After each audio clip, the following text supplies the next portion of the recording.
So if you really took some time and look at all the areas that you could potentially come from scarcity, it's quite a lot of life.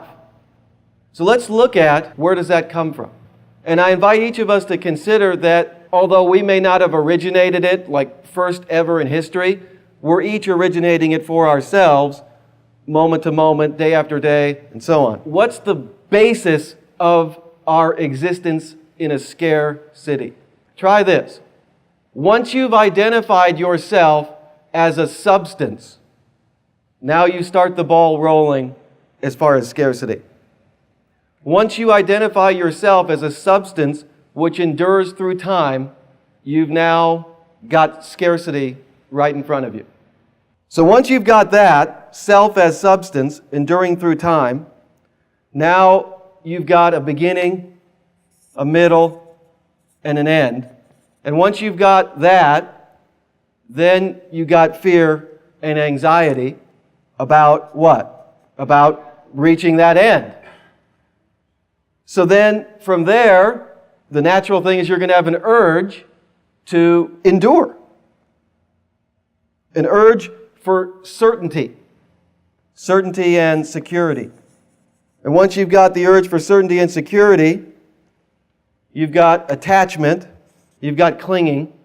You try to hold on to something, namely your existence. You try to preserve it, you try to protect it. At number 5, we're now at the point where we can just talk about how does it show up for us. All of that leads to an experience of lack, not enough, something wrong. And like we said, typically, money never seems to be enough. Love never seems to be enough. Time never seems to be enough. And then finally, what do you do on top of this? Or what would a typical person do? You would use your life to acquire, and by acquiring, you would thereby improve yourself.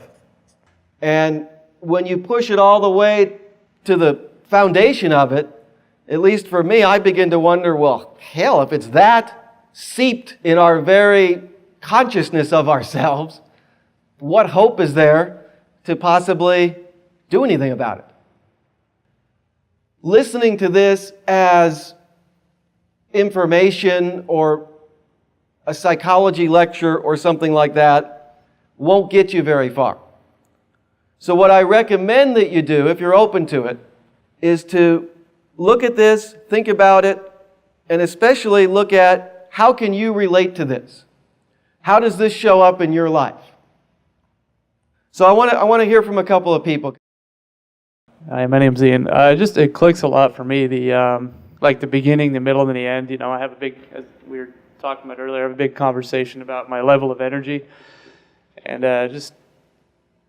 making it to the end for me, that's kind of hard sometimes. I think about, like, how am I going to make it to the end of the day if I expend all this energy in the beginning doing this? So you conserve yourself. I conserve myself, yeah, but it shows up everywhere. You know, I could give more, but I don't, because I don't think I'll have anything left. You know, I hold on to what I have and that attachment. Yeah. And then as I start to do stuff, or I try putting myself out there, I feel like I'm just giving it away and I won't make it to the end of the day. So. Yeah, very good. And if you think about it, that's the nature of substances, of stuff. They only have so much in them, right? I mean, that's how it works. Whether it's gas in your car or ink in a pen or whatever, that's how it is. It runs out. So if you're one of those things, if you're this substance that holds a certain amount of energy, a certain amount of love, a certain amount of ability or patience, whatever, love, then I think you're right. You got to pace yourself.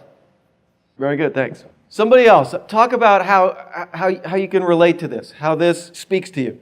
Carlos. How this shows up for me is as I'm getting old, and mortality is a conversation that I'm having, and time is a conversation that I'm having a lot. And that's fear of running out of time, fear of not getting everything done that I want to get done, and not getting what I want within that time. But time and the end has been something that's been on my mind a lot. Just am I gonna get there, wherever that is, and I'm not even sure where that is. So right, and can you see how that leads to an experience of anxiety and worry and essentially fear? Yeah, thank you. Somebody else. Melissa. Hi. Hi. I think mine, a lot of where I see this show up for me is work. I want to take time and have adventures of my own, but then I feel if I need the money to do it, but then, so I acquire, working hours to make the money to do it, but then I don't want to take the time off because then I there again have that lack of financial support and stability. You got to balance it out. So then I don't take the time off, and then it ends up being, I think I feel like I'm a hamster running in a wheel rather than moving up or out. I see that a lot in my life. Very good, thank you. In looking at this, again, the main thing I want to have you sit with is how daunting this is. If this layout is right, that what's causing our experience of scarcity is defining ourselves as a thing or a subject, then how overwhelming is that? How intractable is that? What other possibility could there be? Let's sit with the gravity of that. And what if we think of the self constructed by words? Try this. I take a stand that who I am, most essentially, is the stand I take about myself. It's a little strange language there, but try it out. So yes, I have a body, and yes, I have a job, and yes, I have a house, and I may have a car, and I may have many things, and I may lose things, and all of that's true. But who I'm going to focus on identifying myself with is, what do I stand for? I think that's doable.